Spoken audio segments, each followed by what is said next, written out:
Oke, recording. Bismillahirrahmanirrahim. Assalamualaikum warahmatullahi wabarakatuh. Perkenalkan, nama saya Dizky Aditya Surya Pratama, yang biasa disingkat SP, SSIMT. Lalu untuk mata kuliah Mekanisme Reaksi Kimia Organik yang biasa saya singkat MKO ini, di pertemuan kedua saya akan menjelaskan mengenai reaksi redoks. Ya, redoks, reduksi dan oksidasi. Walaupun mungkin sudah sering dibahas juga di mata kuliah sebelumnya atau di kimia dasar, yaitu atau di elektrokimia ya, tapi akan saya jelaskan di materi kali ini khusus di reaksi redoks di kimia organik. Kira-kira seperti itu. Tapi sebelumnya, untuk refreshing, saya akan berikan dulu video mungkin mengenai reaksi redoks, di mana sumbernya dari GCSA YouTube channel. Di sini akan dijelaskan reaksi redoks secara generalnya, supaya kalian bisa refreshing dulu sebelum saya jelaskan reaksi redoks di kimia organik secara detailnya atau secara lebih spesifiknya. Oke, kita nonton saja dulu. In today's video, we're going to take a look at redox reactions, which are reactions in which oxidation and reduction both take place at the same time. And to do this, we'll cover displacement reactions, ionic equations, and half equations. We saw in a previous video that one meaning of oxidation is the gaining of oxygen, and that reduction is the loss of oxygen. For example, if aluminium reacts with oxygen to form aluminium oxide, we can say it's been oxidized. Whereas if we take away that oxygen, then it's been reduced. The terms oxidation and reduction can also refer to the loss and gain of electrons though. And instead of just remembering which is which, most people use the mnemonic OIL-REG, which stands for oxidation is loss, reduction is gain, and this refers to electrons. So if we had a magnesium atom, and it loses 2 electrons to become a 2+ ion, then it's been oxidized. And if it gained those 2 electrons back, then it would have been reduced. Most of the time though, these oxidation and reduction reactions don't happen by themselves. Instead, they both take place at the same time. Because if one substance loses electrons, then another substance has to gain them. And because both happen together, we call them redox reactions, which just means reduction-oxidation reactions. For example, if we react some magnesium with a dilute acid, which we can represent as H+, because that's the important part of an acid, then the magnesium atoms will lose 2 electrons and be oxidized, forming magnesium 2+ ions. Meanwhile, the hydrogen ions will gain those electrons and so be reduced to neutral hydrogen atoms in the form of hydrogen gas. Another place we see redox reactions is in displacement reactions, which involve a more reactive metal displacing a less reactive one. For example, if we look at our reactivity series, we can see that calcium is more reactive than iron. So if we added some calcium to a solution of iron sulfate, then the calcium would displace the iron to form calcium sulfate, while the iron would precipitate out as a solid.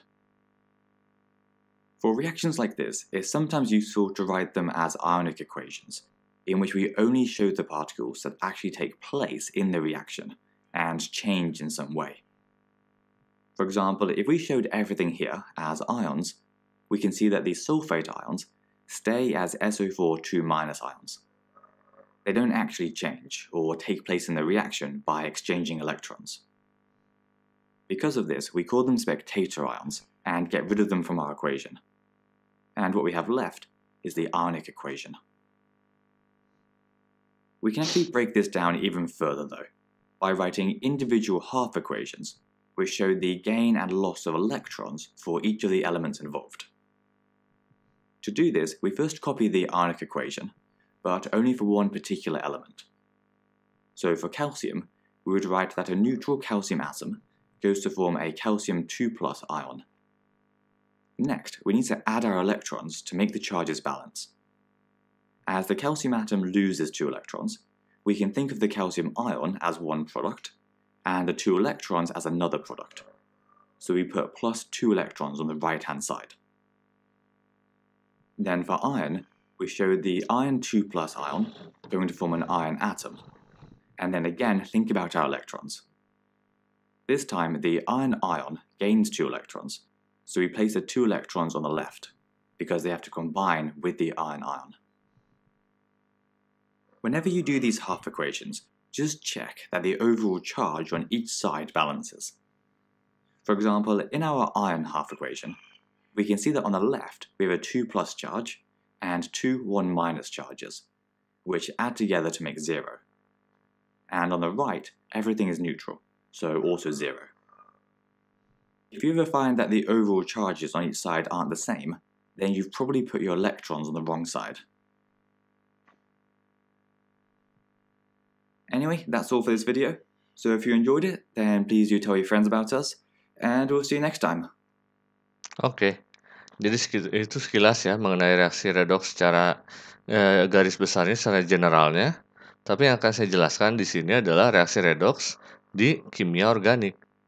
Jadi apa bedanya reaksi redoks di kimia organik dengan yang reaksi di kimia biasa atau di elektrokimia, biasanya reaksi redoks itu ya.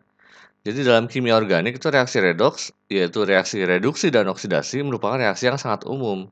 Utamanya, reaksi ini dapat mempengaruhi perubahan senyawa-senyawa dengan ikatan misalnya rangkap 2, rangkap 3, alkohol, aldehid, keton, dan juga senyawa-senyawa lain untuk mereaksikan dari senyawa A menjadi senyawa B ataupun sebaliknya gitu.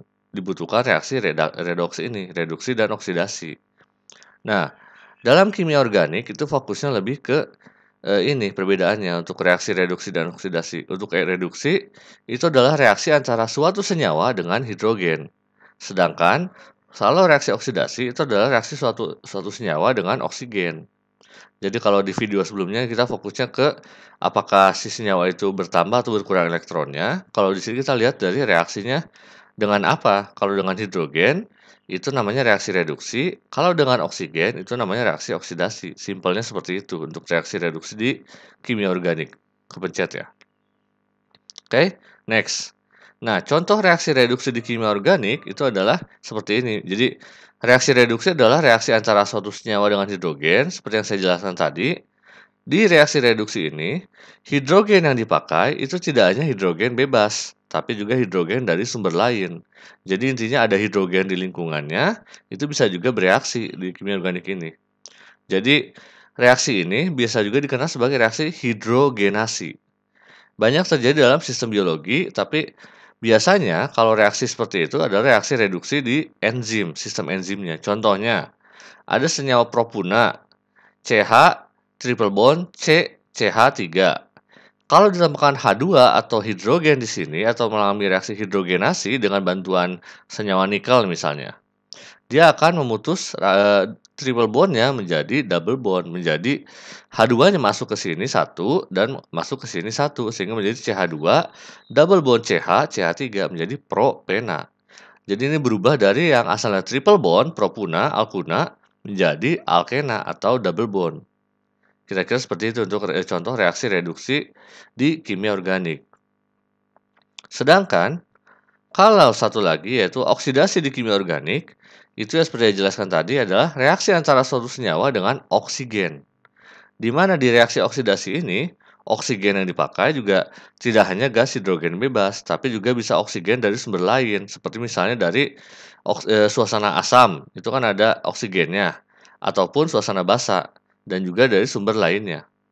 Di mana reaksi oksidasi juga banyak terjadi dalam sistem biologi, tapi biasanya itu adalah sama dengan reduksi, biasanya di enzim gitu, sistem enzimnya. Contohnya seperti ini. Ada alkohol primer RCH2OH. Dengan adanya oksigen di sini, misalnya oksigen dari reaksi atau dari reaksi ataupun dari lingkungan, oksigen ini akan mengikat dengan H yang ini sehingga membentuk OH. Ya. Sehingga menjadi RCH OH dan OH di sini. OH di bawah ini akan bereaksi dengan H di sini membentuk H2O. Sehingga alkohol primer ini akan menjadi RCHO atau aldehid.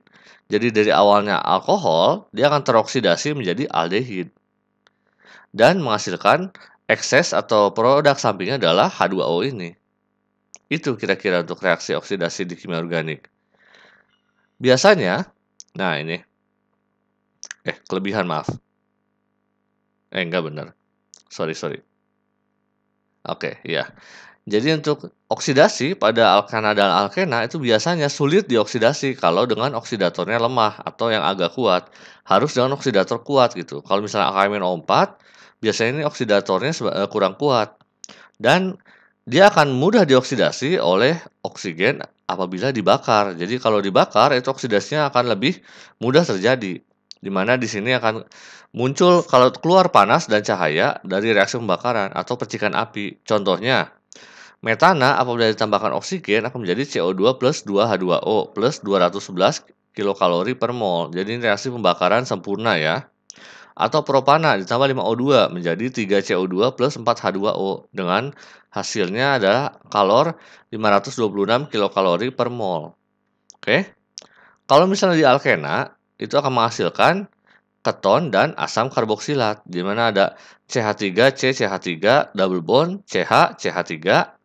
Bagian ini dia akan terpecah menjadi keton, yaitu menjadi aseton ini ya, CH3, CH3, CO. Lalu yang satu lagi dia akan menjadi asam asetat atau asam karboksilat menjadi CH3COOH. Oksidasinya gitu. Ini harusnya ada tanda O ya, bahwa dia ditambahkan oksigen di sini. Oke.